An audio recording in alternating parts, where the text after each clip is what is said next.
amanlah dari berbagai persoalan hukum karena KPK sudah dilemahkan.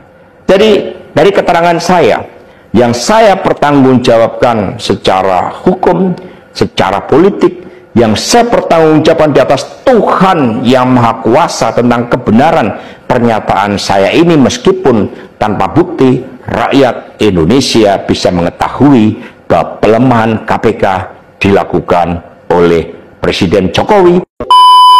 Seluruh masyarakat Indonesia yang saya cintai dan banggakan, cerita ini diawali pada tanggal 7 Mei 2024 ketika saya menghadiri pidato pemilu dan jalan kebudayaan yang disampaikan oleh Prof. Sulistyowati di UI.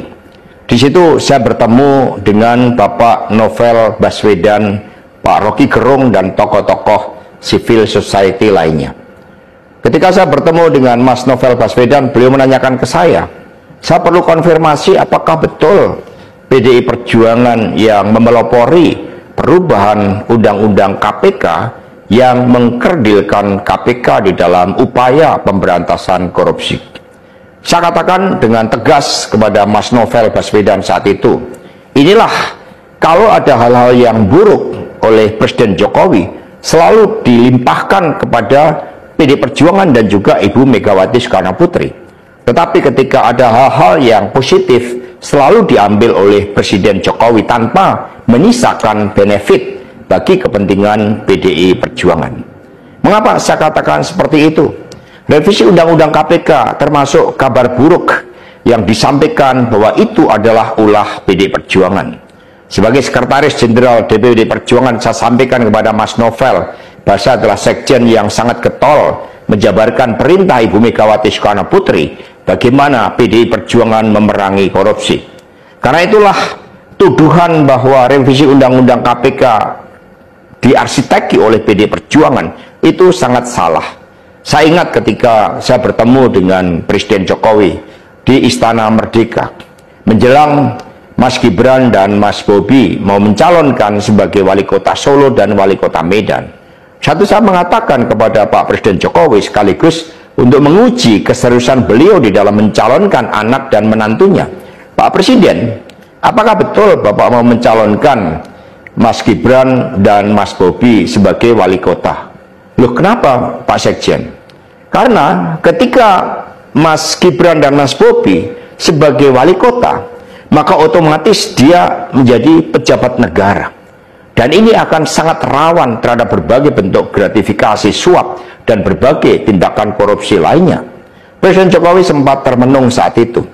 Dan kemudian dari situlah saya merasakan bahwa pertanyaan saya ini sangat mengusik perhatian dari beliau. Karena saya tegaskan bahwa ketika Mas Gibran dan Mas Bobi menjadi wali kota, maka dengan mudah akan terkena operasi tangkap tangan dari KPK dan juga aparat penegak hukum yang lain.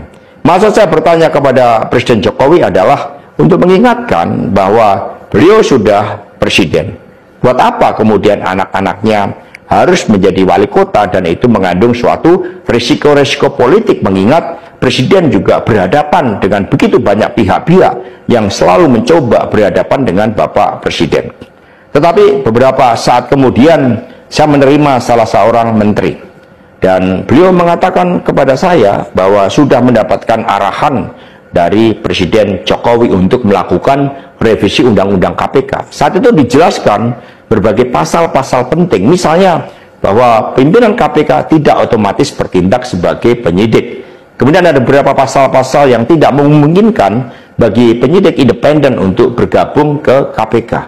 Berbagai revisi-revisi itu, karena ini adalah perintah dari Presiden, maka ya saya sarankan untuk bertemu dengan seluruh jajaran fraksi di DPR RI dan coba menggalang atas perintah dari Presiden. Nah, saat itu Pak Menteri yang menjadi kepercayaan dari Pak Jokowi ini menyampaikan bahwa kira-kira akan diperlukan dana sebesar 3 juta US dollar untuk menggolkan revisi Undang-Undang KPK. Dan mengapa berjalan mulus? Karena Presiden Jokowi punya kepentingan untuk melindungi Mas Gibran dan Mas Bobi.